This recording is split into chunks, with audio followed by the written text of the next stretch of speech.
දවසක් ඔබ හැම දිනාටම අදත් මේ වෙනදා වගේම ඔයගොල්ලෝ ගුරු ගෙදර අධ්‍යාපන වැඩසටහන් මාලාව සමග තමයි සම්බන්ධ වෙලා ඉන්නේ. 12 ශ්‍රේණියේ කෘෂි විද්‍යාව විෂයේ 4 වෙනි ඒකකයේ සමග තමයි ඔබ මේ සම්බන්ධ වෙලා ඉන්නේ. එතකොට අද දිනේ අපි සාකච්ඡා කරන්න යන නිපුණතාව බැලුවොත් ප්‍රශස්ත අස්වැන්නක් ලබා ගැනීම සඳහා ශාක පෝෂක කළමනාකරණ උපක්‍රම සැලසුම් කරයි කියන නිපුණතාව තමයි සලකා බලන්නේ. අද දිනේ සලකා බලන නිපුණතා මට්ටම බැලුවොත් 4 වෙනි කොටස රසායනික පොහොර මිශ්‍රණ සැකසීමේ ක්‍රම ශිල්ප සලකා බලයි. අද බලමු පුතේ මේ යටතේ ඔබලා ලබා ගන්න ඉගෙනුම් පළ මොනවද කියන එක පාඩම අවසානයේදී රසායනික පොහොර වර්ගීකරණය කරන්න පුළුවන් වෙනවා දරුවන්ට. ඒ වගේම ඍජු රසායනික පොහොරවල භෞතික හා රසායනික ගුණාංග හඳුනා ගන්න පුළුවන් වෙනවා. පොහොර මිශ්‍රණ සැකසීම සඳහා අවශ්‍ය ගණනය කිරීම කරගන්න පුළුවන් වෙනවා ඔයාලට. ඒ වගේම පොහොර මිශ්‍රණ සැකසීමේදී සැලකිය යුතු කරුණු ලැයිස්තුගත කිරීමේ හැකියාව ලැබෙනවා. දුවේ පුතේ අපි බලමු රසායනික පොහොරක් කියන්නේ මොකක්ද කියන එක ඉස්සෙල්ලාම. පසට පෝෂක ලබා දීම සඳහා මිනිසා විසින් කෘත්‍රිම ලෙස නිෂ්පාදනය කරන ලද අකාබනික පෝෂක වලට අපි කියනවා රසායනික පොහොර කියලා. එතකොට රසායනික පොහොර ගත්තාම අපි භෝග වගාවේදී යොදන රසායනික පොහොර ප්‍රධාන කොටස් දෙකකට වර්ග කරන්න පුළුවන්. ඍජු රසායනික පොහොර එහෙම නැත්නම් අමිශ්‍ර පොහොර සහ මිශ්‍ර රසායනික පොහොර කියලා. ඊළඟට දුවේ පුතේ අපි බලමු රසායනික පොහොරක් පසට යෙදීමේ අවශ්‍යතාවය. එහෙම නැත්නම් ඇයි අපි පසට රසායනික පොහොරක් යොදන්නේ කියන එක. ඒතර දුව දරුවෝ දන්නවා අපි භෝග වගා කටයුතු කරගෙන යනකොට භෝග අස්වැන්න නෙලා ගත්තාම අස්වැන්න සමග ශේෂ්ත්‍රයෙන් පෝෂක ඉවත් වෙනවා. එසේ ඉවත් වෙන පෝෂක නැවත පසට ලබා දීමට අපි පොහොර භාවිතා කළ යුතුයි. ඒ වගේම තිරසාර අස්වැන්නක් ලබා ගන්නත් අපි පොහොර භාවිතා කරන්න ඕනේ. මොකද අපි භෝග වගා කටයුතු කරගෙන යනකොට දිගින් දිගට පෝෂක ඒ සමග ඉවත් වෙනවා. එතකොට පසේ පෝෂක අඩු වෙනවා. එහෙම වුණොත් අපිට නැවත හොඳ අස්වැන්නක් ලබා ගන්න බෑ. ඒ නිසා තිරසාර අස්වැන්නක් ලබා ගන්න නම් අපි පොහොර භාවිතා කරන්න වෙනවා. ඒ වගේම තමයි භෝග වගා කිරීමේදී ශාක ඌනතා ලක්ෂණ පෙන්눔 කරන්න පුළුවන් පෝෂක අඩු වුණොත්. එතකොට ඒ ඌනතා ලක්ෂණ මගහරව ගන්නත් අපි පොහොර යොදන්න ඕනි. රසායනික පොහොර යොදන්න ඕනි. ඒ වගේම තමයි පසේ පාංශ සෞඛ්‍ය නිසි පරිදි පවත්වා ගැනීමටත් අපි පෝෂක යොදන්න ඕනි. ඊළඟට අපි බලමු පුතේ ඍජු රසායනික පොහොරක් කියන්නේ මොකක්ද කියන එක. එතකොට ඍජු රසායනික පොහොරක් කියලා කියන්නේ පසට තනි පෝෂකයක් ලබා දීම සඳහා භාවිතා වන පොහොර. උදාහරණ හැටියට අපිට සලකා බලන්න පුළුවන් යූරියා වගේ පොහොර, ඇමෝනියම් සල්ෆේට් වගේ පොහොර. ඒවා ඍජු රසායනික පොහොර. ඊළඟට අපි බලමු NPK අඩංගු වන ඍජු රසායනික පොහොර මොනවද කියලා. එතකොට අපි මේ පාඩමේදී දුවේ පුතේ ප්‍රධාන වශයෙන් බලනවා නයිට්‍රජන්, ෆොස්ෆරස් සහ පොටෑසියම් අඩංගු වන ඍජු රසායනික පොහොර මොනවද කියලා. එතකොට අපි මුලින්ම කතා කරමු නයිට්‍රජන් අඩංගු රසායනික පොහොර. එතකොට ඒ යටතේ අපිට මුලින්ම කතා කරන්න පුළුවන් යූරියා. දුවල පුතාලා දන්නවා යූරියා ගත්තාම සුදු පැහැති පබළු ආකාරයි. මේකේ නයිට්‍රජන් පෝෂකය අඩංගු වෙනවා 46ක් පමණ. ඒ වගේම ජල ද්‍රව්‍යයි සහ ජලාකර්ෂකයි. දුවේ පුතේ අපි බලමු ජල ද්‍රව්‍යයි කියන්නේ මොකක්ද කියන එක. ජල ද්‍රව්‍යයි කියලා කියන්නේ ජලයේ දිය වෙනවා කියන එක. ඒ වගේම ජලාකර්ෂකයි කියලා කියන්නේ වායු ගෝලයේ තියෙන ජල වාෂ්ප උරාගෙන දියවීමේ හැකියාව. ඒතර මේ යූරියා පොහොර ගත්තාම ජල ද්‍රව්‍ය වගේම ජලාකර්ෂකයි. ඒ හින්දා පොහොර මිශ්‍රණ වලට තරම් සුදුසු වෙන්නේ නැහැ. ඒ වගේම ගබඩා කරලා තියාගන්න තරමක් අපහසුයි. මේ තත්ත්වය නිසා යූරියා වලට ගෙන්දගම් ආවරණයක් යොදලා ඉටිස්තරයකුත් යොදලා තමයි සාදලා තියෙන්නේ. එමගින් පුළුවන් යූරියා දිය වෙන එක තරමක් වළක්වා ගන්න. දැන් බලමු දුවේ පුතේ අපි ඊළඟට යූරියා කොහොමද නිෂ්පාදනය කරන්නේ කියලා. නයිට්‍රජන් වායුව හයිඩ්‍රජන් වායුවත් සමග ඉහළ උෂ්ණත්ව සහ පීඩන යටතේදී උත්ප්‍රේරක හමුවේදී ප්‍රතික්‍රියා කරලා ඇමෝනියා වායුව නිෂ්පාදනය කරන්න පුළුවන්. මේ ඇමෝනියා වායුව කාබන් ඩයොක්සයිඩ් වායුවත් සමග ප්‍රතික්‍රියා කිරීමෙන් යූරියා නිෂ්පාදනය කරනවා. එතකොට අපි බලමු පුතේ කොහොමද මේකේ ස්වභාවය අඳුරගන්න පුතාලට යූරියා හඳුනා ගැනීම පොඩ්ඩක් බලන්න පුළුවන්. අපි කිව්වා යූරියා සුදු පැහැති පබළු ආකාර පෙනුමක් තියෙන කියලා. අඳුන ගන්න පුළුවන් වෙන්න ඕනි දරුවන්ට යූරියා දැක්කම මේ යූරියා කියලා සුදු පැහැති පබළු ආකාරයි. තිරේ පේනවා ඇති ඔයගලන්ට දැන් යූරියා. හොඳයි දුවේ පුතේ ඊළඟට අපි බලමු ඊළඟ නයිට්‍රජන් අඩංගු පොහොරක් මොකක්ද කියන එක. ඊළඟට ඇමෝනියම් සල්ෆේට් තමයි නයිට්‍රජන් අඩංගු වන ඊළඟ පොහොර හැටියට අපිට සලකන්න පුළුවන්. මේ පොහොර ගත්තාම මෙහි නයිට්‍රජන් 20.6ක් පමණ අඩංගු වෙනවා. සිහින් සීනි වැනි ස්පටික රූපී ලවණයක්. අලු පාටක් හෝ සුදු පාටක් දකින්න පුළුවන් පුතාලට දැක්කහම. ඒ වගේම මේකත් ජල ද්‍රව්‍යතාවයේ අධිකයි. ඒ වගේම හැබැයි ජලාකර්ෂක බව තරමක් අඩුයි. යූරියා විතර ජලාකර්ෂක නැහැ. ඊළඟට මේක ජලාකර්ෂක බව අඩු නිසා පොහොර මිශ්‍රණ වලට යොදා ගැනීමේ හැකියාව තියෙනවා. අපි බලමු දුවේ පුතේ ඇමෝනියම් සල්ෆේට් නිෂ්පාදනය කරන්නේ කොහොමද කියන එක. ඇමෝනියා වායුව සල්ෆියුරික් අම්ලය සමග ප්‍රතික්‍රියා කරවීමෙන් තමයි ඇමෝනියම් සල්ෆේට් පොහොර සකස් කරගන්නේ. දුවල පුතාට මතක ඇති මම ඉස්සෙල්ලා කිව්වා නයිට්‍රජන් වායුවයි හයිඩ්‍රජන් වායුවයි ඉහළ උෂ්ණත්ව සහ පීඩන යටතේදී උත්ප්‍රේරක හමෙන් ප්‍රතික්‍රියා කළා තමයි ඇමෝනියා වායුව හදන්නේ. ඒ ඇමෝනියා වායුව සල්ෆියුරික් අම්ලයත් එක්ක ප්‍රතික්‍රියා කරවලා අපිට පුළුවන් ඇමෝනියම් සල්ෆේට් පොහොර හදාගන්න. දැන් ඇමෝනියම් සල්ෆේට් පොහොර ගැන කතා කරනකොට අපිට විශේෂයෙන් කතා කරන්න ඕනි කරුණක් තියෙනවා. මොකද ඇමෝනියම් සල්ෆේට් කියන්නේ පුතාලා අහලා ඇති ආම්ලික පොහොරක් කියලා. එතකොට මේ ඇමෝනියම් සල්ෆේට් පසට යෙදුවාම ඒකෙදි පසේදී ඒක විඝටනය වෙනවා NH4 ධන අයනය සහ SO4 ඍණ 2 අයනය බවට. එතකොට මෙන්න මේ ඇමෝනියම් අයනය පස් අංශු වලට අධිශෝෂණය වුණාට පස්සේ පසට H ධන අයන නිදහස් කරන නිසා පස ආම්ලික වෙන්න පුළුවන්. එතකොට තෙත් කලාපයේ පස ඔයගොල්ලෝ දන්නවා දුවේ පුතේ වර්ෂාපතනයේ අධික පරිසරයක් තමයි තෙත් කලාපය කියන්නේ. එතකොට තෙත් කලාපයේ පස්සේ තියෙන කැට අයන සේදිලා පසෙන් ඉවත් වෙලා තියෙනවා. එතකොට ඒ වගේ අවස්ථාවක ඇමෝනියම් සල්ෆේට් වගේ පොහොරක් දැම්මහම දැන් තෙත් කලාපයේ පස ආම්ලික වෙලා තියෙන්නේ. ඒ ආම්ලික පසට ඇමෝනියම් සල්ෆේට් වැනි ආම්ලික පොහොරක් දැම්මෙන් පස්සේ තවදුරටත් පස ආම්ලික වෙන්න පුළුවන්. ඒ නිසා අපි තෙත් කලාපය සඳහා ඇමෝනියම් සල්ෆේට් පොහොර තරම් සුදුසු නැහැ කියලා කියනවා. ඊළඟට අපි නයිට්‍රජන් අඩංගු පොහොර වර්ගයේ හැටියට සලකන්නේ සෝඩියම් නයිට්‍රේට්. සෝඩියම් නයිට්‍රේට් ගත්තහම 16ක් පමණ නයිට්‍රජන් අඩංගු වෙනවා. සුදු පැහැති ලවණයක්, ජලාකර්ෂකයි. දිගින් දිගටම පසට යෙදුවොත් පස ශාරීය වෙන්න පුළුවන්. හේතුව තමයි පසට මෙම පොහොර යෙදීම නිසා පසට සෝඩියම් අයන ලැබෙනවා. තර දුවල පුතාලා දන්නවා සෝඩියම් අයන දිගින් දිගටම පසට එකතු කරනකොට සෝඩියම් අයන ධන අයනයක්. එතකොට සෝඩියම් අයන මගින් පස් අංශු විකර්ෂණය කරනවා. ඒ නිසා මොකද වෙන්නේ? සෝඩියම් දිගින් දිගට පසට එකතු වුණොත් පසේ පාංශු ව්‍යුහය විනාශ වෙන්න ඉඩ තියෙනවා. ඒ නිසා අපි සෝඩියම් නයිට්‍රේට් දිගින් දිගටම භාවිතයේ සුදුසු නැහැ කියලා කියනවා. ඊළඟට අපි සාකච්ඡා කරමු දුවේ පුතේ ෆොස්ෆරස් අඩංගු රසායනික පොහොර. එතකොට ෆොස්ෆරස් අඩංගු රසායනික පොහොර ගැන කතා කරනකොට අපිට පළමුවෙන්ම කතා කරන්න පුළුවන් සිංගල් සුපර් ෆොස්ෆේට් පොහොර. ඒ කියන්නේ SSP කියලා පුතාලට අහලා ඇති මතක ඇති. එතකොට දැන් අපි මෙතෙන්දී ක්‍රියාකාරී සංඝටකයේ එහෙම නැත්නම් අඩංගු පෝෂකය කියලා කතා කරන්නේ ෆොස්ෆරස් පෙන්ටොක්සයිඩ් P2O5. එතකොට P2O5 16ක් පමණ අඩංගු පොහොරක් තමයි සිංගල් සුපර් ෆොස්ෆේට් කියලා කියන්නේ. ජලයේ ද්‍රව්‍යයි, අලු දුඹුරු පැහැති, කණිකාමය කැට වර්ගයක්. ෆොස්ෆරස් අඩංගු දෙවැනි රසායනික පොහොර හැටියට අපිට කතා කරන්න පුළුවන් ත්‍රිත්ව සුපර් ෆොස්ෆේට් එහෙම නැත්නම් TSP කියන පොහොර. පුතාලා වැඩිපුරම භාවිතා කරන වචනේ තමයි TSP කියලා කියන්නේ. එතකොට මේකේ P2O5 තියෙනවා 40ක් 45ක් පමණ, ජලයේ ද්‍රව්‍යයි, අලු පැහැති.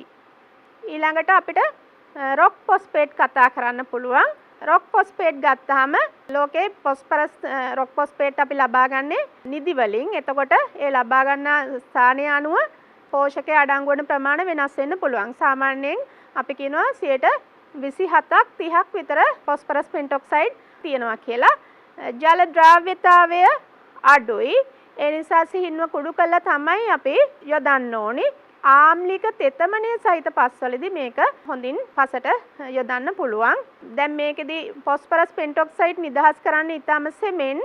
ඒ නිසා මොකද වෙන්නේ? භෝග වලට යොදනකොට අපි කියනවා සාමාන්‍යයෙන් බහුවාර්ෂික භෝග සඳහා සුදුසුයි කියලා කෙටි කාලින භෝග වලට වඩා. දැන් අපි බලමු දුවේ පුතේ phosphorus අඩංගු තවත් පොහොරක් ගැන එප්පාවල ඇපටයිට්.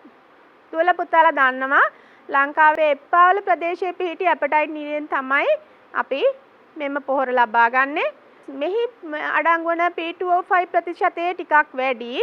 ඒ හින්දා අපිට කියනවා අපි TSP නිෂ්පාදනය කරන්න ගන්න පුළුවන් කියලා. එතකොට සාමාන්‍යයෙන් එප්පාවල ඇපටයිට් වල 30ක් විතර phosphorus pentoxide අඩංගු වෙනවා. ඒක අපිට භෝග සඳහා යොදා ගන්න පුළුවන්. ඊළඟට අපි කතා කරන්නේ රසායනික පොහොරක් හැටියට පොටෑසියම් පෝෂකයේ අඩංගු රසායනික පොහොර. එතකොට ඒ යටතේ අපි මුලින්ම කතා කරනවා murate of potash MOP කියලා පුතාලා වැඩිපුර අහලා තියෙනවා කතා කරනවා. අපි බලමු මේකේ තියෙන ගුණාංග මොනවද කියන එක. murate of potash කියන්නේ 60ක් K2O අඩංගු වෙන පොහොරක්. එතකොට රෝස පැහැයට හුරු සුදු හෝ රතු පැහැති කුඩා ස්පටික. ඊළඟට මේක ජලයේ හොඳින් ද්‍රාවණය වෙනවා. ඒ වගේම ජලාකර්ෂකයි.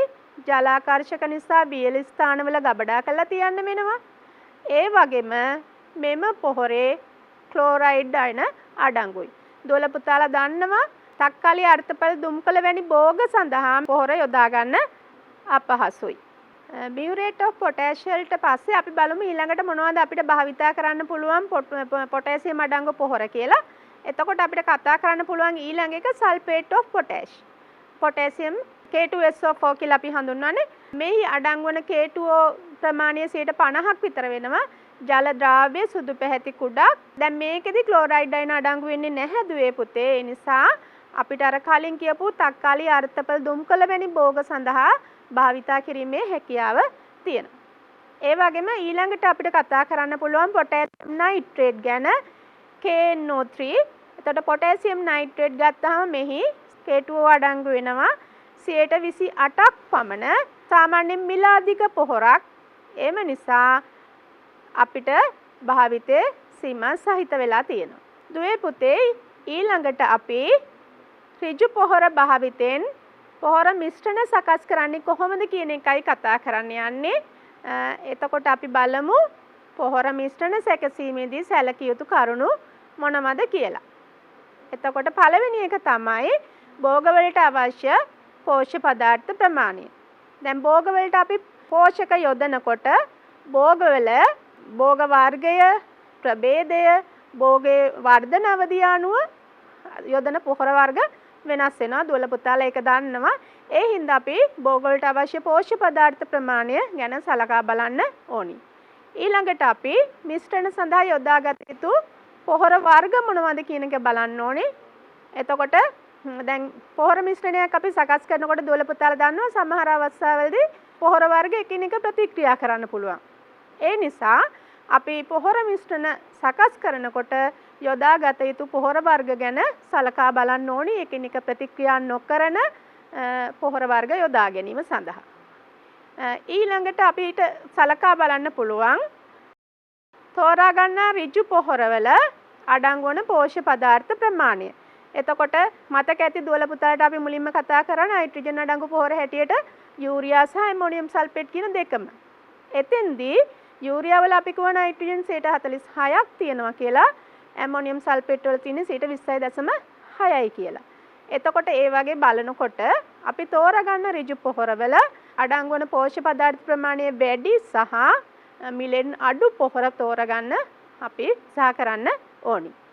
දුවේ පුතේ ඊළඟට අපි බලමු පොහොර මිශ්‍රණවල පෝෂක අනුපාතය සහ පොහොර ශ්‍රේණිය කියන්නේ මොකක්ද කියලා. යම් පොහොර මිශ්‍රණයක අඩංගු වී යුතු පෝෂ්‍ය පදාර්ථවල අනුපාතය අපිට පෝෂක අනුපාතය කියලා කියන්න පුළුවන්. පොහොර මිශ්‍රණයක අඩංගු වී යුතු පෝෂ්‍ය පදාර්ථවල අනුපාතය පෝෂක අනුපාතයයි. උදාහරණ හැටියට අපි සලකමු x කියලා පොහොරක් තියෙනවා කියලා. ඒතර x නම් පොහොර මිශ්‍රණයේ අඩංගු නයිට්‍රජන් P2O5 K2O අනුපාතය 4ට 2ට 1ක් නම් ඒ පොහොර මිශ්‍රණයේ පෝෂක අනුපාතය අපි කියනවා 4ට 2ට 1 කියලා. ඊළඟට අපි පොහොර ශ්‍රේණිය ගැන බැලුවොත් පොහොර ශ්‍රේණිය කියන්නේ පොහොර මිශ්‍රණයක අඩංගු පෝෂ්‍ය පදාර්ථවල ප්‍රතිශත බර අණුව පිළිවෙලින් දැක්වුවාම එය පොහොර ශ්‍රේණිය කියලා හඳුන්වනවා. ආයි අපි කතා කරලා කිව්වොත් පුතේ මෙහිමයි පොහොර මිශ්‍රණයක අඩංගු පෝෂ්‍ය පදාර්ථවල ප්‍රතිශත බර අණුව පිළිවෙලින් දැක්වුවාම එය එහි පොහොර ශ්‍රේණිය. උදාහරණයක් අපි සලකමු. x නම් පොහොරක් තියෙනවා. පොහොර මිශ්‍රණයේ පොහොර ශ්‍රේණිය 24 13ට 6 නම් මෙම පොහොර මිශ්‍රණයේ කිලෝග්‍රෑම් 100ක් සැලකුවාම ඒකේ නයිට්‍රජන් කිලෝග්‍රෑම් 27ක් P2O5 කිලෝග්‍රෑම් 13ක් සහ K2O කිලෝග්‍රෑම් 6ක් අඩංගුයි. එතකොට පොහොර මිශ්‍රණ සකස් කරන්න අදාළ ගණනය කිරීම කරන්න අපි දැන් බැලුවොත් එහෙම කොහොමද කියලා. ඉස්සෙල්ලාම අපි බලමු යූරියා පොහොරේ අඩංගු නයිට්‍රජන් ප්‍රතිශතය සොයන්නේ කොහොමද කියලා. දුවල පුතාලා දන්නවා විභාගෙදි ගණන් එනවා. එතකොට අපි ඒවට සූදානම් වෙලා මුහුණ දෙන්න ඕනි. ඒ නිසා හොඳ කල්පනාවෙන් යුක්තව පාඩමට සම්බන්ධ වුණොත් අද ඔයගලන්ට මේ දැනුම ලබා ගන්න පුළුවන්. එතකොට අපි බලමු කොහොමද යූරියා වල අඩංගු නයිට්‍රජන් ප්‍රතිශතය සොයන්නේ කියලා. දුවල පුතාලා දන්නවා යූරියා වල අණුක සූත්‍රය ගත්තාම CO NH2 2 ඒ කියන්නේ NH2 කාණ්ඩ දෙකක් අඩංගු වෙනවා. කාබන් පරමාණුවක් සහ ඔක්සිජන් පරමාණුවක් තියෙනවා. එතකොට මෙතෙන්දී අපි යූරියා අණුවක තියෙන මේ පරමාණු සියල්ලේ සාපේක්ෂ පරමාණු ස්කන්ධ සලකලා එහි එකතුව සලකන්න ඕනි. අපි බලමු කොහොමද කියලා. පුතාලා දන්නවා හයිඩ්‍රජන් වල සාපේක්ෂ පරමාණු ස්කන්ධය 1යි, කාබන් වල සාපේක්ෂ පරමාණු ස්කන්ධය 12යි, නයිට්‍රජන් වල සාපේක්ෂ පරමාණු ස්කන්ධය 14යි, ඔක්සිජන් වල 16යි.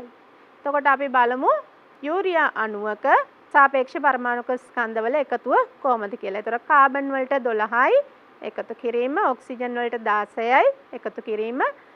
එතකොට පුතාලට පේනවා නයිට්‍රජන් පරමාණු දෙකක් අඩංගු වෙනවා.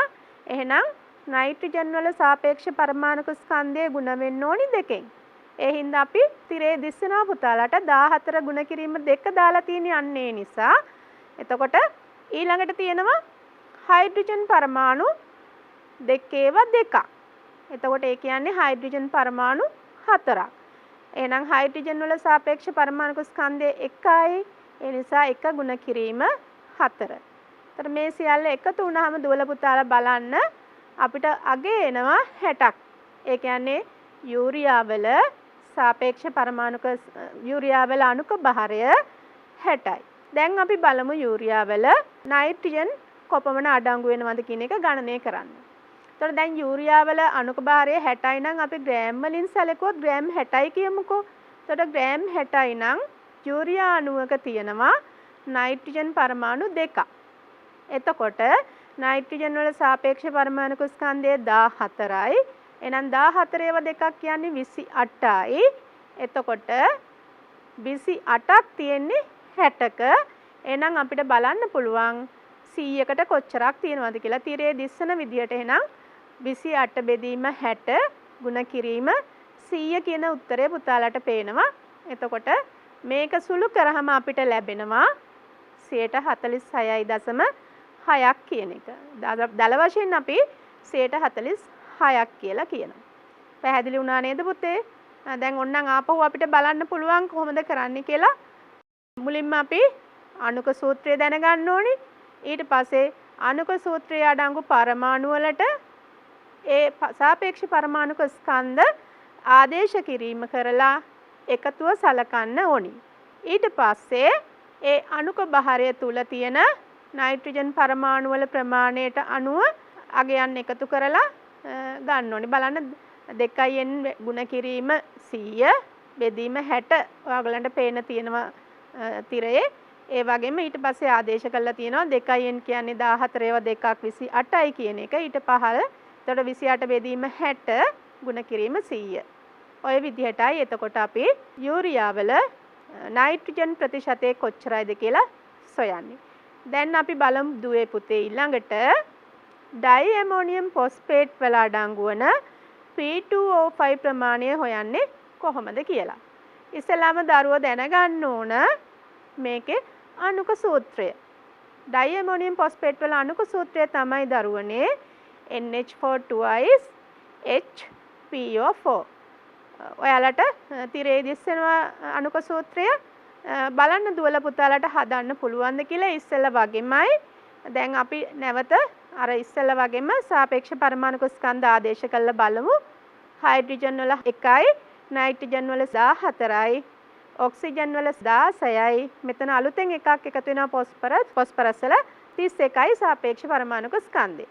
එතකොට අපි අණුක සූත්‍රයට ආදේශ කළොත් NH4 ඛණ්ඩ දෙකක් තියෙනවා. ඒ හින්දා නයිට්‍රජන් පරමාණු දෙකක් අඩංගුයි. එහෙනම් 14 ගුණ කිරීම 2 එකතු කිරීම හයිඩ්‍රජන් පරමාණු තියෙනවා 4 ගුණ කිරීම 2 එතකොට 8යි. ඒ කියන්නේ 1 ගුණ කිරීම 8 හැටියට අපිට යොදන්න පුළුවන්. ඊළඟට නැවත හයිඩ්‍රජන් පරමාණුවක් තියෙනවා. ඒ නිසා එකතු කිරීම 1 ඊට පස්සේ ෆොස්ෆරස් වල සාපේක්ෂ පරමාණු ස්කන්ධය 31 ආදේශ කරලා තියෙනවා. ඊළඟට ඔක්සිජන් පරමාණු 4යි තියෙනවා. එතකොට 16 ගුණ කිරීම 4 යොදලා තියෙන්නේ ඒ නිසායි. එතකොට මේ සියල්ල එකතුව ගත්තාම පුතාලට පේනවා අගේ එන්නේ 132යි. ඒ කියන්නේ ඩයි ඇමෝනියම් ෆොස්ෆේට් වල අණුක බහරය වෙන්නේ 132යි.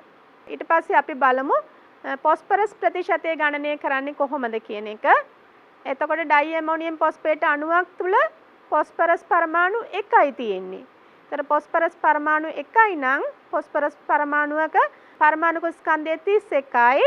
එහෙනම් අපි ඒක ආදේශ කරන්න ඕනි 31 බෙදීම 132 ගුණ කිරීම 100. මේක සුළු කළාම ලැබෙනවා 23.5. එතකොට එහෙනම් ඩයි ඇමෝනියම් ෆොස්ෆේට් වල තියෙන ෆොස්ෆරස් ප්‍රතිශතය අපිට හොයාගන්න පුළුවන් 23.5යි කියලා. පුතාලට පැහැදිලි කියලා මං හිතනවා. අපි ඩයි ඇමෝනියම් ෆොස්ෆේට් වල ෆොස්ෆරස් ප්‍රතිශතය සෙව්වට පස්සේ පුතේ ඩයි ඇමෝනියම් ෆොස්ෆේට් වල අපි සාන්ද්‍රණය දක්වන්නේ සම්මත ක්‍රමයක් හැටියට භාවිතා කරන්නේ P2O5 ප්‍රමාණය කොච්චරද කියලා හොයන එක. P2O5 ප්‍රතිශතය කොච්චරයිද කියලා දක්වන එක.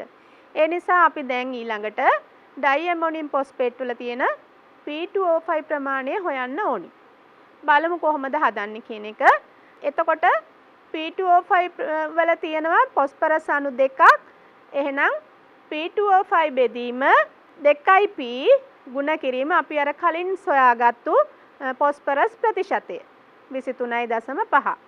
එතකොට P2O5 වල අපිට හොයාගන්න පුළුවන් අණුක බහරය කීයද කියලා ඉස්සෙල්ලා වගේම එතකොට ෆොස්ෆරස් වල අපි කිව්වා 31යි කියලා 31 ගුණ කිරීම 2 එකතු කිරීම ඔක්සිජන් වල 16 ගුණ කිරීම 5. එතකොට මේ ටික සුළු කරාම එනවා පුතාලාට 142යි කියලා අගය. ඒ වගේම බෙදීම 2p මොකෝ ෆොස්ෆරස් අණු දෙකක් තියෙන නිසා. එතකොට බෙදුනහම 2p කියන්නේ 31 ඒවා 2යි 62යි. ඊළඟට අපි ගුණ කරන්න ඕනි කීයෙන්ද ඩයි ඇමෝනියම් ෆොස්ෆේට් වල තියෙච්ච ෆොස්ෆරස් ප්‍රතිශතය. එතකොට මේ ටික සුළු වුණාම දුවේ පුතේ ඔබට ලැබෙනවා උත්තරේ 53.8යි කියලා. දරුවන්ට මෙතන පැහැදිලි වුණේ නැත්නම් මම ලේසි ක්‍රමයක් කියන්නම්. දැන් පුතාලා දුවලට පහසුවෙන් හොයාගන්න පුළුවන් වෙයි කියලා මම හිතනවා ඩයි ඇමෝනියම් ෆොස්ෆේට් වල තියෙන ෆොස්ෆරස් ප්‍රතිශතය. දුවා දරුවෝ ෆොස්ෆරස් ප්‍රතිශතය සොයාගත්තට පස්සේ ඒක අපිට 2.29න් ගුණ කළත් මේ උත්තරේම ලැබෙනවා. ඒ 2.29 ලැබෙන්නේ කොහොමද දුවේ පුතේ? ඔය P2O5 බෙදීම 2p කියන කොටස සුළු කරාම ලැබෙන අගය තමයි මම කිව්වේ 2.29 කියලා. එතකොට දුවල පුතාලාට මුලින්ම කරන්න පුළුවන් ඩයි ඇමෝනියම් ෆොස්ෆේට් වල අණුක භාරය හොයන එක. අණුක භාරය හොයලා ඒකේ තියෙන ෆොස්ෆරස් ප්‍රමාණයේ ප්‍රතිශතය සොයා ගන්න පුළුවන්. ඒ පොස්පරස් ප්‍රතිශතය සොයාගත්තට පස්සේ ඒක 2.29න් ගුණ කිරීමෙන් ඩයිඇමෝනියම් ෆොස්ෆේට් වල තියෙන P2O5 ප්‍රතිශතය සොයා ගන්න පුළුවනි. එතකොට අගය අපිට ලැබෙනවා 53.8ක් කියලා මේ අගය. දැන් දුවේ පුතේ ඊළඟට පොහොර මිශ්‍රණ සකස් කරන්න අපි යනකොට බලමු මේ මිශ්‍රණ සකස් කරන්නේ කොහොමද කියලා. එතකොට විවිධ භෝගවල විවිධ පෝෂක අවශ්‍යතා තියෙන්නේ. එහෙනම් අපි ඒ පෝෂක අවශ්‍යතා පිරිමැසෙන පරිදි පොහොර යොදන්න ඕනි. ඒතර කෘෂිකර්ම දෙපාර්තමේන්තුව විසින් යෝග්‍ය පොහොර අනුපාත හැටියට හෝ පොහොර ශ්‍රේණි හැටියට නිර්දේශ කරලා තියෙනවා ඒවා යොදා ගැනීම සඳහා. දැන් අපි බලමු ඊළඟට පොහොර මිශ්‍රණ සකස් කරන්නේ කොහොමද කියලා. පොහොර මිශ්‍රණ සකස් කරනකොට දුවේ පුතේ අපිට ආකාර දෙකක් සලකා බලන්න පුළුවනි. පළවෙනි ක්‍රමය තමයි අවශ්‍ය පොහොර ශ්‍රේණියට අනුව පොහොර ශ්‍රේණිය සලකලා පොහොර ශ්‍රේණියට අනුව මිශ්‍ර කළ යුතු පොහොර ප්‍රමාණය ගණනය කළා අවශ්‍ය පොහොරේ මුළු ස්කන්ධය සම්පූර්ණ වෙනකන් අර අඩු කොටසට පූරක ද්‍රව්‍ය එක් කරන්න. දෙවෙනි එක ක්‍රමය පුළුවන් අපිට අවශ්‍ය පෝෂක අනුපාතයට අනුව මිශ්‍ර කළ යුතු ඒ පොහොර ප්‍රමාණය ගණනය කළා එකට මිශ්‍ර කරන්න. හරි නේද? අපි ආකාර දෙකක් කතා කළා. පළවෙනි එක තමයි පොහොර ශ්‍රේණියට අනුව පොහොර අවශ්‍ය පොහොර මුළු ස්කන්ධය ගණනය කරලා අඩු කොටස සම්පූර්ණ කරන්න පූරක ද්‍රව්‍යයක් එකතු කරනවා කියන එක. දෙවෙනි එක අපි කිව්වා පෝෂක අනුපාතය අනුව මිශ්‍ර කළ යුතු පොහොර ප්‍රමාණය ගණනය කළා ඒ පොහොර මිශ්‍ර කිරීම කියලා. මෙතෙන්දී අපි පොඩ්ඩක් තව දෙයක් ගැන කතා කරන්න ඕනේ පූරක ද්‍රව්‍ය ගැන. දැන් අපි පොහොරක් සකස් කරනකොට පුතේ සම්පූර්ණ පොහොරේ මුළු අගය අපිට ලැබෙන්නේ අපි එකතු කරන පෝෂක වලින් පමණක්. ඒ නිසා ඒ අඩුපාඩු පුරවන යොදන ද්‍රව්‍ය තමයි පූරකය කියලා කියන්නේ. අපි ඉදිරියේදී ඒ ගැන තවදුරටත් සාකච්ඡා කරමු.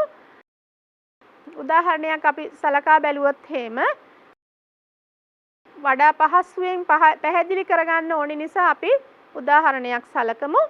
එතකොට මෙන්න මේකයි උදාහරණේ බලන්න ඔයගලන්ට තිරේ දිස්සෙනවා දුවේ පුතේ. නයිට්‍රජන් 34ක් අඩංගු වන ඇමෝනියම් නයිට්‍රේට් හා ත්‍රිත්ව සුපර් ෆොස්ෆේට් P2O5 45ක් අඩංගු වන පොහොර දෙක මිශ්‍ර කළා සාදලා තියෙන 15ට 10ට බිඳුව වන පොහොර ශ්‍රේණියේ මිශ්‍රණයකින් කිලෝග්‍රෑම් 1000ක තිබෙන ඇමෝනියම් නයිට්‍රේට් සහ TSP ස්කන්ධය ගණනය කරන්න යන්නේ. ඊළඟට අපිට කියලා තියෙනවා මිශ්‍රණයට යොදාගෙන ඇති පූරක ද්‍රව්‍ය ස්කන්ධයත් ගණනය කරන්න කියලා. අපි බලමු කොහොමද මේක හදන්නේ කියලා. ඉස්සෙල්ලා අපි ලියාගමු පොහොර ශ්‍රේණිය මොකක්ද කියන එක. පොහොර ශ්‍රේණිය කියන්නේ 15ට 10ට බිඳුව. පුතාලට මතක ඇති අපි කලින් කතා කරා පොහොර ශ්‍රේණිය කියලා කිව්වේ ප්‍රතිශත බර අණුව අපේ පෝෂක දක්වන එක. එතකොට මේ පොහොර ශ්‍රේණිය කියන්නේ නයිට්‍රජන් අපි මේ පොහොර ශ්‍රේණියෙන් පොහොර කිලෝග්‍රෑම් 100ක් ගත්තොත් නයිට්‍රජන් කිලෝග්‍රෑම් 15ක් ඊළඟට P2O5 කිලෝග්‍රෑම් 10ක් අඩංගුයි.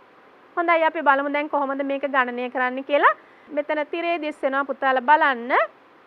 මිශ්‍රණයේ කිලෝග්‍රෑම් 100ක නයිට්‍රජන් කිලෝග්‍රෑම් 15ක් P2O5 කිලෝග්‍රෑම් 10ක් ඇත කියලා දාලා තිනවා. ඊට පස්සේ බලමු ඊටු ටික අපි සුළු කරන්නේ කොහොමද කියලා. මිශ්‍රණයේ කිලෝග්‍රෑම් 100ක ඇති නයිට්‍රජන් ප්‍රමාණය කිලෝග්‍රෑම් 15යි. අපිට මිශ්‍රණය හදන්න කියලා තියෙනවා කිලෝග්‍රෑම් 1000ක්.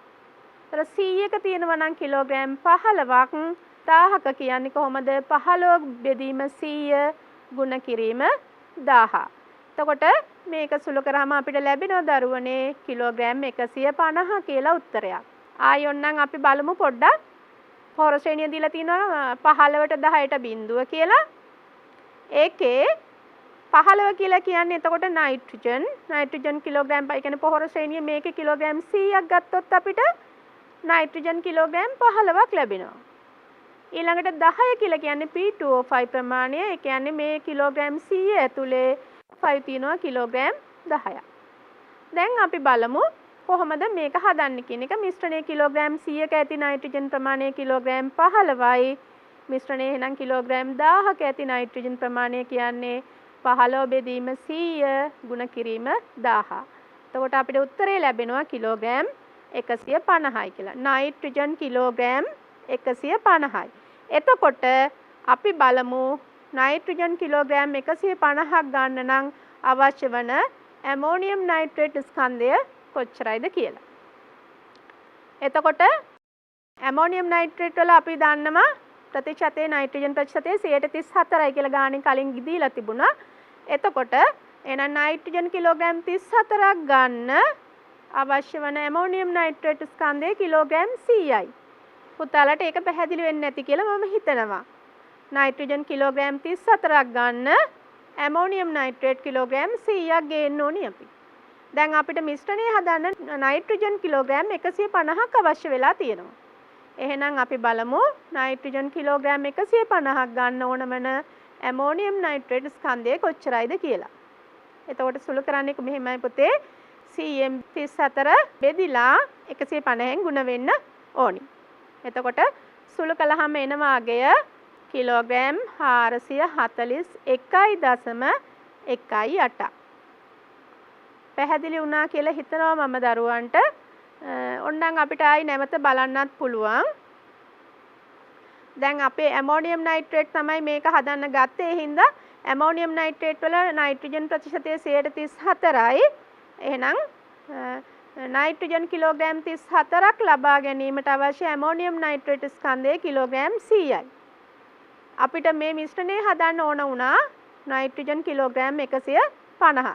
එතකොට නයිට්‍රජන් කිලෝග්‍රෑම් 150ක් අඩංගු වන ඇමෝනියම් නයිට්‍රේට් ස්කන්ධය කියලා කියන්නේ 34 බෙදීම 100 ගුණ කිරීම 150. අපිට සුළු කළාම උත්තරේ ලැබෙනවා 441.18 කිලෝග්‍රෑම්. ඊළඟට අපි බලමු මිශ්‍රණයේ P2O5 ප්‍රමාණය කොහොමද හොයන්නේ කියන එක. දැන් මිශ්‍රණය දීලා තියෙනවා අපිට 15ට 10ට බිඳුව කියලානේ දීලා තිබුණේ. ඒ කියන්නේ මිශ්‍රණයේ කිලෝග්‍රෑම් 100ක් ගත්තාම P2O5 කිලෝග්‍රෑම් 10ක් අඩංගුයි. එහෙනම් මිශ්‍රණ කිලෝග්‍රෑම් 100ක ඇති P2O5 ප්‍රමාණය සමානයි කිලෝග්‍රෑම් 10යි. එහෙනම් මිශ්‍රණයේ කිලෝග්‍රෑම් 1000ක අඩංගු වන P2O5 ප්‍රමාණය සමානයි. කොහොමද ගුණ කරන්නේ අපි? 10 බෙදීම 100 ගුණ කිරීම 1000. අපිට උත්තරේ එනවා කිලෝග්‍රෑම් 100යි කියලා. පැහැදිලි වෙන්නේ නැති නේද දරුවනේ? හොඳයි අපි බලමු ඊළඟට P2O5 මේ කිලෝග්‍රෑම් 100 ගන්න ඕන කරන TSP ප්‍රමාණය කොච්චරයිද කියලා. එතකොට TSP වල අපි කිව්වා P2O5 ප්‍රතිශතය 45යි කියලා. එහෙනම් P2O5 කිලෝග්‍රෑම් 45ක් ගන්න අපේ TSP ගේන්න ඕනි කිලෝග්‍රෑම් 100ක්. දැන් අපිට මිශ්‍රණයට ඕන වෙනවා P2O5 කිලෝග්‍රෑම් 100ක්. 45ක් ගන්නන 100ක් ගේන්න ඕනි නම් කිලෝග්‍රෑම් 100ක් ගන්න කොච්චර ගේන්න ඕනිද? එතකොට අපිට සුළු කරන්න පුළුවන් 45 දැන් අපේ තිබුණේ මෙතන කිලෝග්‍රෑම් 45ක් ගන්න TSP කිලෝග්‍රෑම් 100ක් ඕනි කියලා. එහෙනම් 100 බෙදීම 45 ගුණ කිරීම අපිට තියෙන P2O5 ප්‍රමාණය කිලෝග්‍රෑම් 100යි. එහෙනම් 100 බෙදීම 45 ගුණ කිරීම 100. එතකොට මේක සුළු කරාම එන අගය තමයි කිලෝග්‍රෑම් 222.22. කිලෝග්‍රෑම් 222.22. ඒ පුතේ අපි පොඩ්ඩක් ආපහු ගාන මුලට ඇවිල්ලා බැලුවොත් බලන්න පොඩ්ඩක් මං හිතනවා ඔයගලන්ට නැවත පොඩ්ඩක් කතා කළොත් හොඳයි කියලා. අපේ ගාන ආයි බලමු. ඇමෝනියම් නයිට්‍රේට් 34ක් නයිට්‍රජන් අඩංගු වන ඇමෝනියම් නයිට්‍රේට් හා 45ක් P2O5 අඩංගු වෙන ත්‍රිත්ව සුපර් ෆොස්ෆේට් එහෙම නැත්නම් TSP මිශ්‍ර කර සාදා ඇති 15ට 10ට බිඳුව වන පොහොර මිශ්‍රණයක කිලෝග්‍රෑම් 1000ක තිබෙන ඇමෝනියම් නයිට්‍රේට් සහ TSP ස්කන්ධය ගණනය කරන්න. ඒක තමයි ඔයාලට ලැබෙන ගාන. ඊට පස්සේ අපිට කියනවා මිශ්‍රණයට යොදා ඇති පූරක ද්‍රව්‍යයේ ස්කන්ධයත් සොයන්න කියලා. හොඳයි අපි බලමු කොහොමද ගාන හදන්නේ කියලා ආයෙම. එතකොට දැන් පොහොර ශ්‍රේණිය කියන්නේ 15ට 10ට බිඳුව. ඒ කියන්නේ මේකේ නයිට්‍රජන් කිලෝග්‍රෑම් 15යි P2O5 කිලෝග්‍රෑම් 10යි අඩංගු වෙන්නේ. ඒතර පොහොර ශ්‍රේණිය කියන්නේ මේකේ පොහොර වලින් අපි මිශ්‍රණයෙන් කිලෝග්‍රෑම් 100ක් ගත්තොත් නයිට්‍රජන් කිලෝග්‍රෑම් 15ක් සහ P2O5 කිලෝග්‍රෑම් 10ක් අඩංගු වෙනවා. එතකොට ඉස්සෙල්ලාම අපි බලමු නයිට්‍රජන් ප්‍රමාණය ගැන සලකලා. එතකොට මිශ්‍රණයේ කිලෝග්‍රෑම් 100ක අඩංගු නයිට්‍රජන් ප්‍රමාණය කිලෝග්‍රෑම් 15යි. එහෙනම් දැන් අපි මිශ්‍රණයේ කිලෝග්‍රෑම් 1000ක් හදන්න ඕනි. අපි බලමු එහෙනම් 1000ක අඩංගු වන නයිට්‍රජන් ප්‍රමාණය කොච්චරයිද කියලා. 100ක ඇති නයිට්‍රජන් ප්‍රමාණය 15යි. 1000ක ඇති නයිට්‍රජන් ප්‍රමාණය කියන්නේ 15 බෙදීම 100 ගුණ කිරීම 1000. දැන් පැහැදිලි ඇති කියලා මම හිතනවා. එතකොට අපිට ලැබෙන උත්තරය තමයි කිලෝග්‍රෑම් 150යි. දුව පුතේ අපි බලමු ඊළඟට අපිට මේ මිශ්‍රණය සඳහා අවශ්‍ය වන P2O5 ප්‍රමාණය හොයාගන්නේ කොහොමද කියන එක. මිශ්‍රණයේ කිලෝග්‍රෑම් 100ක තියෙන P2O5 ප්‍රමාණය සමානයි කිලෝග්‍රෑම් 10යි. එහෙනම් මිශ්‍රණයේ කිලෝග්‍රෑම් 1000ක ඇති P2O5 ප්‍රමාණය සමානයි කොහොමද හදන්නේ අපි 10 බෙදීම 100 ගුණ කිරීම 1000. එතකොට අපිට ලැබෙනවා කිලෝග්‍රෑම් 100ක් කියන එක. එතකොට P2O5 කිලෝග්‍රෑම් දැන් ඔයගොල්ලෝ දන්නවා අපි P2O5 ලබා ගන්න මෙතෙන්දි භාවිතා කරන්නේ TSP කියලා. TSP වල P2O5 ප්‍රතිශතය 45යි. එහෙනම් P2O5 කිලෝග්‍රෑම් 45ක් ලබා ගන්න අපිට අවශ්‍ය වන TSP ස්කන්ධය කිලෝග්‍රෑම් 100යි. එතකොට දැන් අපිට මිශ්‍රණයට තිබුණා කිලෝග්‍රෑම් 100ක් ලබා ගන්න. එහෙනම් අපි බලමු කොහොමද ගන්නෙ කියලා. 100 බෙදන්න ඕනේ P2O5 ප්‍රමාණය 45න් ගුණ කරන්න ඕනේ නැවත 100න්. පැහැදිලි නේද? එතකොට අපිට සුළු කරාම ලැබෙනවා 222.22 කිලෝග්‍රෑම්. ඊට පස්සේ ඇමෝනියම් නයිට්‍රේට් හා TSP මුළු ස්කන්ධය අපි සැලකුවාම අපිට ලබා ගන්න පුළුවන්. ඇමෝනියම් නයිට්‍රේට් අපිට ආපු අගය තමයි 441.18යි. TSP ප්‍රමාණය ආවා 222.22 කිලෝග්‍රෑම්. එතකොට මිශ්‍රණයේ මුළු ස්කන්ධය කියන්නේ මේ අගයන් දෙකෙහි එකතුව. එතකොට මේ අගයන් දෙකෙහි එකතුව අපිට ලැබෙනවා 663.40 කිලෝග්‍රෑම්. එතකොට දුවේ පුතේ ඔයගොල්ලන්ට තේරෙනවා අපි මිශ්‍රණයේ කිලෝග්‍රෑම් 1000ක් හදන්න ගියාට අපිට පොහොර ටික එකතු කරලා එන අගය 1000ක් වෙන්නේ නැහැ. අන්න ඒ නිසා තමයි අපි කලින් පූරකය ගැන කතා කරේ. එතකොට එහෙනම් මේ අඩුව පුරවන්නේ අපි පූරකය මගින්. එතකොට දැන් මිශ්‍රණයේ මුළු ස්කන්ධයෙන් පොහොරවල පමණක් ස්කන්ධය අපි අඩු කළාම අපිට අගය ලැබෙනවා පූරකයේ හැටියට 1000 අඩු කිරීම 663.40 කිලෝග්‍රෑම්. එතකොට එනවා 336.5ක් කිලෝග්‍රෑම්. මොනවද මේ ටික තමයි පූරකය කියලා අපි හඳුන්වන්නේ. පූරකය කොච්චරද කියලා අපෙන් අහලා තිබුණා. ඒ හින්දා ඔබට දැන් උත්තරේ හැටියට දෙන්න පුළුවන් මේ අගය පූරකය සඳහා යොදාගත යුතු ද්‍රව්‍ය ස්කන්ධය කියලා. අපි ඊළඟට දෙවෙනි උදාහරණයකුත් සලකා බලමු. බලන්න දුව පුතේ තිරයේ දිස්සෙනවා ගාන නයිට්‍රජන් P2O5 සහ K2O අනුපාතය 4ට 2ට 1ක් වන පොහොර මිශ්‍රණයකින් කිලෝග්‍රෑම් 100ක් සකස් කිරීමට අවශ්‍යව ඇති යූරියා ත්‍රිත්ව සුපර් ෆොස්ෆේට් සහ මියුරේට් ඔෆ් පොටෑෂ් එහෙම නැත්නම් පොටෑසියම් ක්ලෝරයිඩ් ප්‍රමාණය ගණනය කරන්න සකස් කරන ලද මිශ්‍රණෙහි පොහොර ශ්‍රේණියද ගණනය කරන්න කියලා. බලමු අපි කොහොමද මේක හදන්නේ කියලා. එතකොට පොහොර ශ්‍රේණියට අනුව භාවිතා කළ යුතු ඍජු පොහොර ප්‍රමාණය අපි බලමු. එතකොට දී ඇති අනුපාතය අනුව අපි 4ට 2ට 1 අනුපාතය දීලා තිබුණා. එතකොට මිශ්‍රණයේ සෑම නයිට්‍රජන් කිලෝග්‍රෑම් 4කටම P2O5 කිලෝග්‍රෑම් 2ක් සහ K2O කිලෝග්‍රෑම් 1ක් අඩංගු වෙන්න ඕනි. එතකොට දුවල පුතාලා දන්නවා අපි මේ මිශ්‍රණයට භාවිතා කරන්නේ ඍජු පොහොර හැටියට නයිට්‍රජන් ගන්න යූරියා. එතකොට යූරියා වල නයිට්‍රජන් 46යි. එහෙනම් නයිට්‍රජන් කිලෝග්‍රෑම් 46ක් ලබා ගන්න අපි යෙදිය යුතු යූරියා ස්කන්ධය කිලෝග්‍රෑම් 100යි. මිශ්‍රණය සඳහා අපිට අවශ්‍ය වෙන්නේ නයිට්‍රජන් කිලෝග්‍රෑම් 4යි. එහෙනම් නයිට්‍රජන් කිලෝග්‍රෑම් 4ක් ලබා ගැනීමට යෙදිය යුතු යූරියා ස්කන්ධය කියලා කියන්නේ 100 බෙදීම 46 ගුණ කිරීම 4. පුතාලට පැහැදිලි ඇති කියලා මම හිතනවා. මේ අගය සුළු කළාම අපිට උත්තරේ ලැබෙනවා කිලෝග්‍රෑම් 8.696. පැහැදිලිද? දුවේ පුතේ ඊළඟට අපි දැන් ආයි බලමු P2O5 ප්‍රමාණය ලබා ගන්නේ කොහොමද කියන එක.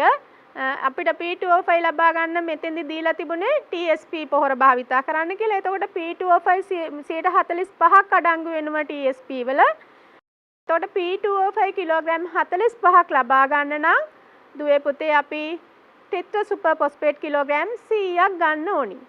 දැන් අපිට මිශ්‍රණයේ තියෙන්නේ P2O5 කිලෝග්‍රෑම් 2යි කියලා. එහෙනම් දෙකක් ලබා ගැනීමට යෙදිය යුතු TSP ප්‍රමාණය කියන්නේ 100 බෙදීම 45 ගුණ කිරීම 2. ඒ අනුව අපිට අගය එනවා 4.444 කිලෝග්‍රෑම්. ඊට පස්සේ අපිට බලන්න තියෙන දරුවනේ K2O ප්‍රමාණය. එතකොට K2O ලබා ගැනීමට අපිට දීලා තිබුණේ murate of potash එහෙම නැත්නම් KCl කියන පොහොර වර්ගය. එතකොට දරුවෝ දන්නවා murate of potash වල K2O තියෙනවා 60%ක්. ඒ කියන්නේ අපි K2O කිලෝග්‍රෑම් 60ක් ලබා ගන්න නම් යෙදිය යුතු murate of potash එහෙම නැත්නම් KCl ස්කන්ධය වෙන්නේ කිලෝග්‍රෑම් 100යි. 60ක් ලබා ගන්න 100ක් දාන්න ඕනේ. එහෙනම් K2O අපිට මිශ්‍රණයට ඕන වෙන්නේ කිලෝග්‍රෑම් 1යි. එහෙනම් කිලෝග්‍රෑම් 1ක් ලබා ගන්න අපි යෙදිය යුතු KCl ප්‍රමාණය කියන්නේ 100 බෙදීම 60 ගුණ කිරීම 1. ඒ කියන්නේ අපිට ලැබෙනවා උත්තරේ කිලෝග්‍රෑම් 1.667. හරි නේද දුවේ පුතේ? දැන් අපි බලමු අපිට ලැබෙන මේ පොහොර මුළු ඔක්කොගෙම එකතුව කීයද කියලා. ඒ කියන්නේ යූරියා ස්කන්ධය, TSP ස්කන්ධය සහ MOP ස්කන්ධය. එතකොට යූරියා ස්කන්ධය කියන්නේ කිලෝග්‍රෑම් 8.696යි. TSP ස්කන්ධය කියලා කියන්නේ කිලෝග්‍රෑම් 4.441යි සහ එකතු කිරීම 1.667. එතකොට මුළු ස්කන්ධය අපිට ලැබෙනවා කිලෝග්‍රෑම් 14.807. ඒ කියන්නේ අපිට ලැබෙන අපි මිශ්‍ර කරගත්තට පස්සේ ලැබෙන අවසාන මිශ්‍රණයේ එකතුව වෙන්නේ කිලෝග්‍රෑම් 14.807. දැන් මේ 14.807 අපි කිලෝග්‍රෑම් 100 දක්වා වැඩි කරගන්න ඕනි. බලමු අපි මේක කරන්නේ කොහොමද කියන එක. ඒතර මිශ්‍රණයේ කිලෝග්‍රෑම් 14.8ක තියෙනවා යූරියා කිලෝග්‍රෑම් 8.696ක්. එහෙනම් මිශ්‍රණයේ කිලෝග්‍රෑම් 100ක තියෙන යූරියා ස්කන්ධය කියන්නේ 8.696 බෙදන්න ඕනි 14.807න් ගුණ කරන්න ඕනි 100න්. එතකොට අපිට උත්තරේ එනවා 58.715. හරි නේද? ඊළඟට අපි බලමු පුතේ මිශ්‍රණයේ ඊට පස්සේ කොහොමද TSP ප්‍රමාණය හොයාගන්නේ කියලා. මිශ්‍රණයේ කිලෝග්‍රෑම් 14.8ක තියෙනවා TSP ප්‍රමාණය 4.444ක්. එහෙනම් මිශ්‍රණයේ කිලෝග්‍රෑම් 100ක තියෙන ප්‍රමාණය කියලා කියන්නේ 4.444 බෙදන්න ඕනි 14.807න් ගුණ වෙන්න ඕනි 100න්. අපිට අගය ලැබෙනවා කිලෝග්‍රෑම් 30.013. ඊළඟට MOP ස්කන්ධය හොයන එක. එතකොට මිශ්‍රණයේ කිලෝග්‍රෑම් පෙර වගේම අපිට කතා කරන්න පුළුවන් කිලෝග්‍රෑම් 14.8ක තියෙන MOP ප්‍රමාණය සලකලා ඒක කිලෝග්‍රෑම් 100 දක්වා ගුණ කරන්න කොහොමද කියන එක. ඒ කියන්නේ 1.667 බෙදන්න ඕනි 14.807න් ගුණ වෙන්න ඕනි 100න්. ඒ අනුව සුළු කළාම අගය ලැබෙනවා 11.256. දැන් මේ අගයන් තුන එකතු කළාම පුතාලට පේනවා ඇති මිශ්‍රණයේ ආසන්න වශයෙන් කිලෝග්‍රෑම් 99 ගාණක් ලැබෙනවා. 99.999 ගාණක් ලැබෙනවා. ඒ කියන්නේ කිලෝග්‍රෑම් 100ක් අපිට හදාගන්න පුළුවන්.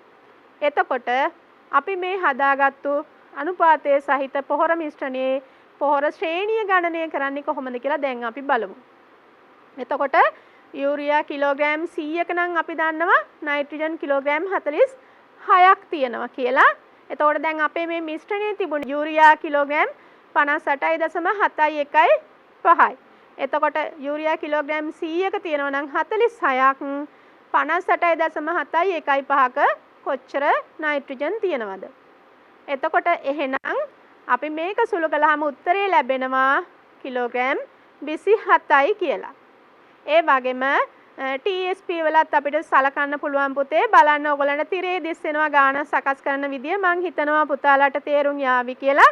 එතකොට 45 බෙදීම 100 ගුණ කිරීම 30.013 ලැබෙනවා 13.5 කියන අගය. ඊළඟට අපිට මියුරේට් ඔෆ් පොටෑෂ් වලටත් ඔය විදිහටම ගණනය කරන්න පුළුවන්. එතකොට අගය එනවා 6.75 කිලෝග්‍රෑම්.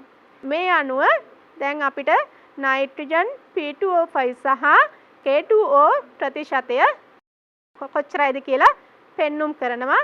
හැබැයි පොහොර ශ්‍රේණිය සලකනකොට පුතේ දුවේ ඕගොල්ලෝ දැනගන්න ඕනේ අපි පොහොර ශ්‍රේණියේදී පූර්ණ සංඛ්‍යාව විතරයි යොදන්නේ. පූර්ණ සංඛ්‍යාව විතරයි යොදන්නේ. දශම ස්ථාන සලකන්නේ නැහැ. ඒ වගේම තමයි අපි ආසන්න අගයට වැටීම කරන්නේ නැහැ. ඒ කියන්නේ පුතාලට මතක ඇති අතන තිබුණේ අපේ 27 තිබුණා ඊළඟට 13.5ක් තිබුණා ඊළඟට 6.75ක් තිබුණා. එතකොට මේකෙදි අපි ගන්නෙ කෙලින්ම 27 13 සහ 6 කියන සංඛ්‍යා විතරයි. වැටීමක් කිරීම හෝ ගණනය කිරීමක් කරන්නේ නැහැ. එතකොට අපේ පොහොර ශ්‍රේණිය කියන්නේ 27ට 13ට 6.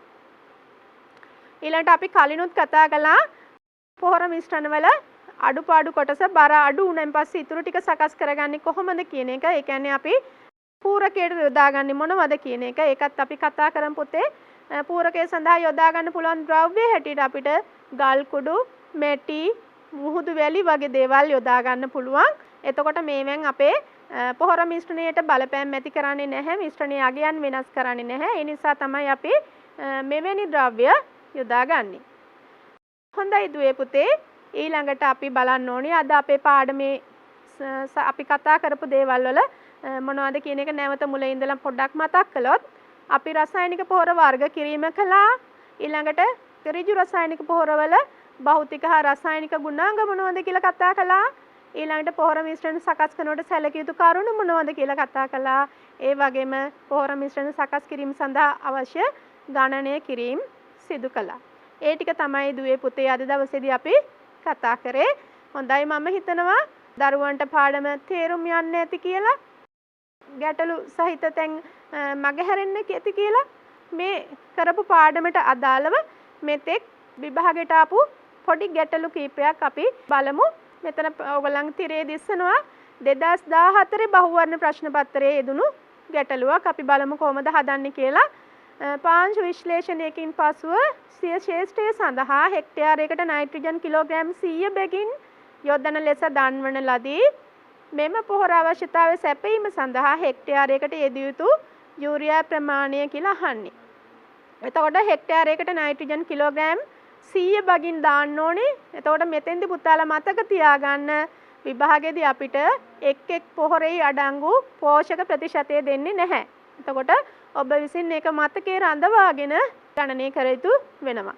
එතකොට මෙතෙන්දි හෙක්ටයාරයකට නයිට්‍රජන් කිලෝග්‍රෑම් 100 දාන්න ගන්නේ යූරියා. එතකොට යූරියා වල නයිට්‍රජන් 46යි කියන එක ඔබට මතක තියෙන්න ඕනි. එතකොට 46ක් දාන්න ඔබට යූරියා කිලෝග්‍රෑම් 100ක් ගේන්න වෙනවා. මෙතන නයිට්‍රජන් කිලෝග්‍රෑම් 100ක් දාන්න කියලා තියෙනවා. එහෙනම් 100ක් දාන්න කොච්චරක් යූරියා ගේන්න ඕනිද? එහෙනම් 46 බෙදීම 100 ගුණ කිරීම 100 තමයි අගේ එන්නේ. මේක සුළු කරාම පුතාලා සුළු කරලා බලන්න ගෙදෙද්දී එතකොට 217යි දශම ගානක අගයක් ලැබෙනවා. හැබැයි මතක තියාගන්න දුවේ පුතේ විභාගෙදී ඔබට කියන්නේ නිවැරදි පිළිතුර හෝ වඩාම නිවැරදි පිළිතුර තෝරන්න කියලා. ඒ අනුව මේ ගානේ නිවැරදිම පිළිතුර සඳහන් කරලා නැති බව ඔබට පේනවා ඇති. එහෙනම් ඔබ වඩා නිවැරදි පිළිතුර තෝරන්න ඕනි. ඒ අනුව අපිට හතරවෙනි උත්තරය තමයි ගන්න වෙන්නේ. 217ට ආසන්නම උත්තරේ තියෙන්නේ කිලෝග්‍රෑම් 222 කියන උත්තරය. ඒ නිසා එම පිළිතුර තේරීමට වග බලා ගන්න ඕනි. ඊළඟට 2018 බහුවර්ණ ප්‍රශ්නයක් අහලා තියෙනවා පුතාලා බලන්න.